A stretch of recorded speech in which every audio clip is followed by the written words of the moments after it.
like to introduce and welcome my colleagues, Representative Ichiyama and Representative Hashimoto, to continue our discussion on early childcare.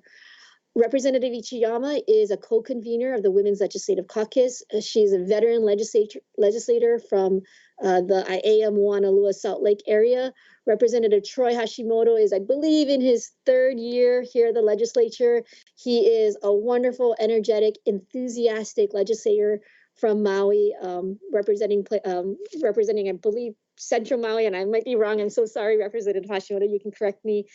Both of these representatives are so wonderful to work with. Thank you for being here.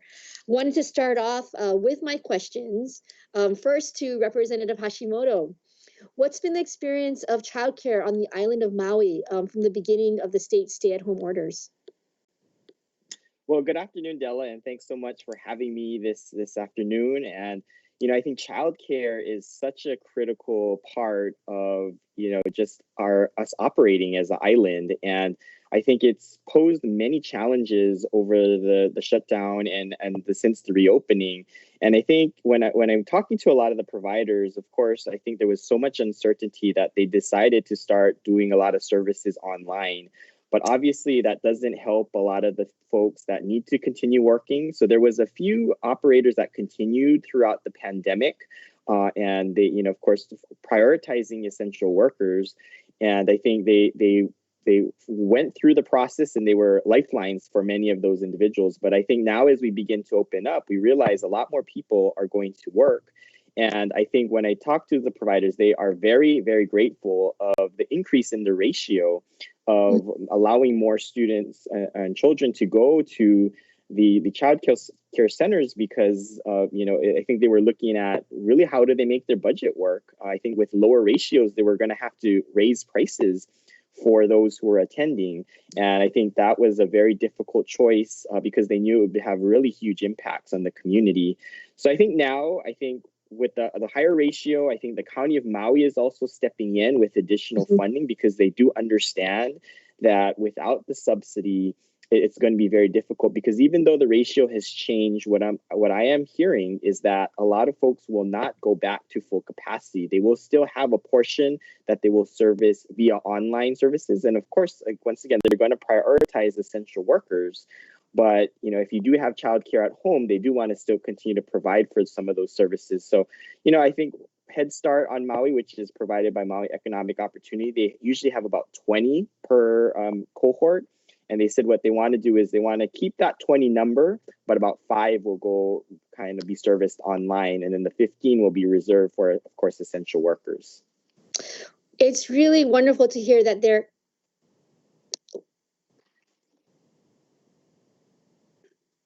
It's really wonderful to hear that the child care facilities are adapting with distance learning and a portion at home and a portion in person.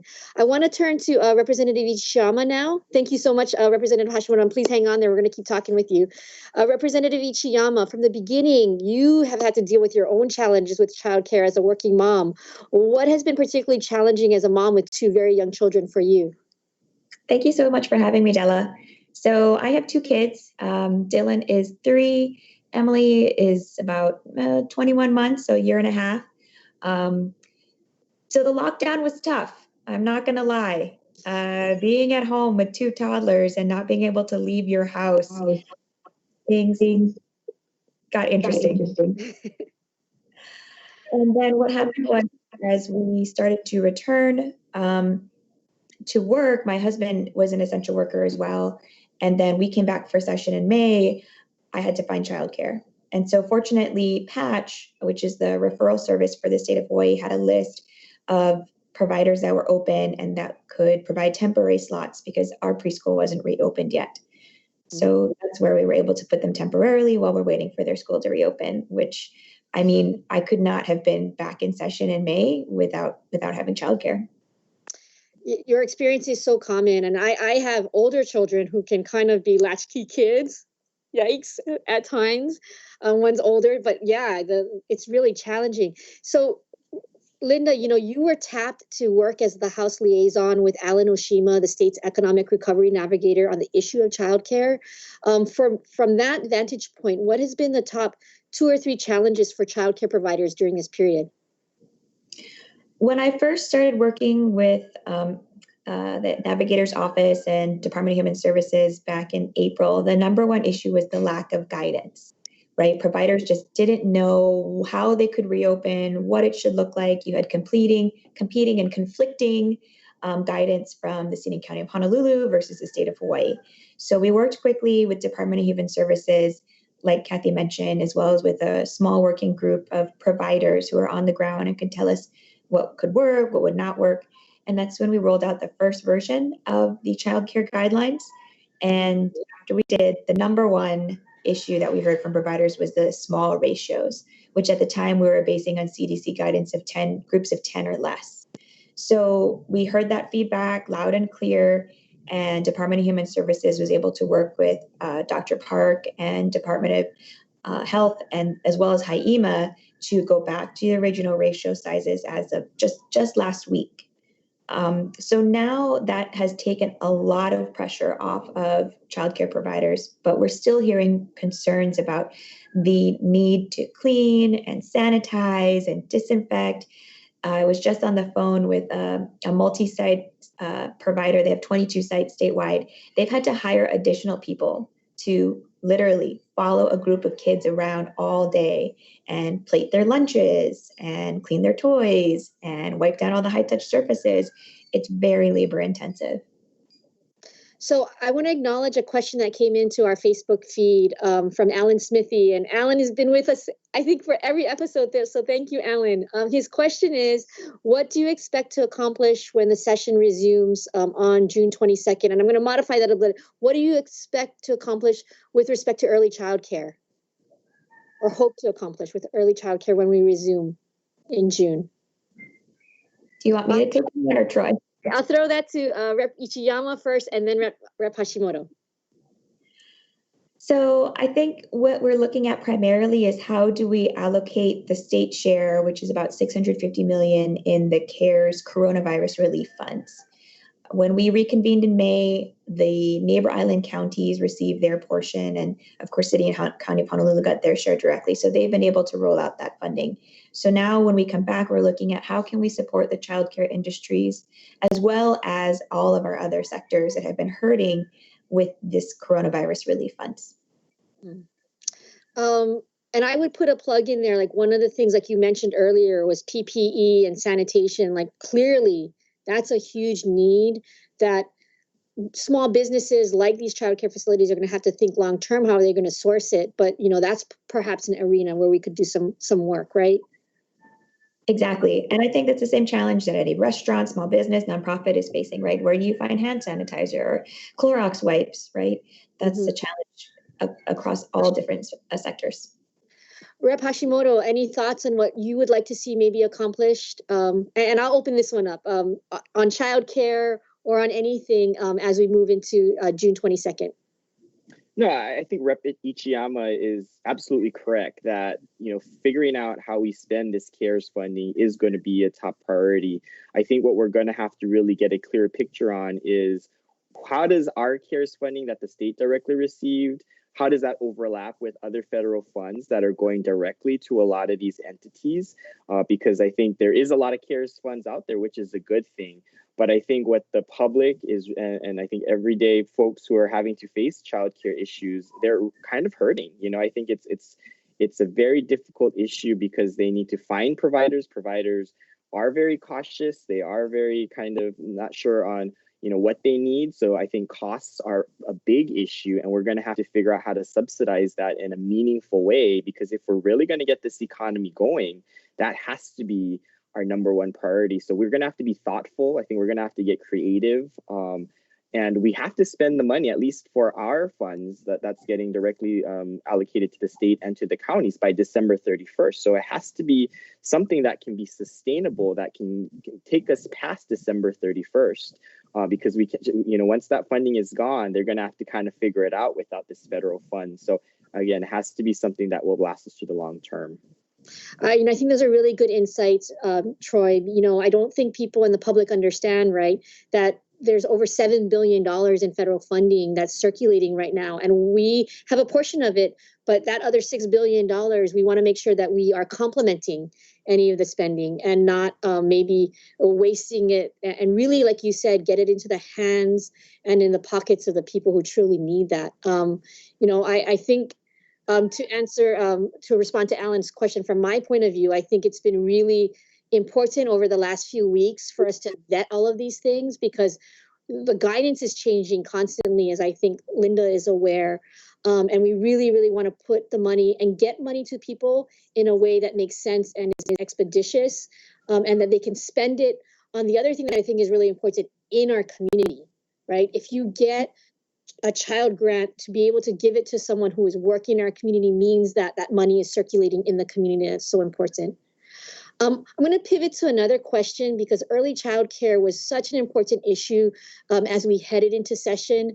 We had hoped to develop a stronger, more coordinated system. We had bills that were part of our majority package that would have provided universal access to quality early child care over time.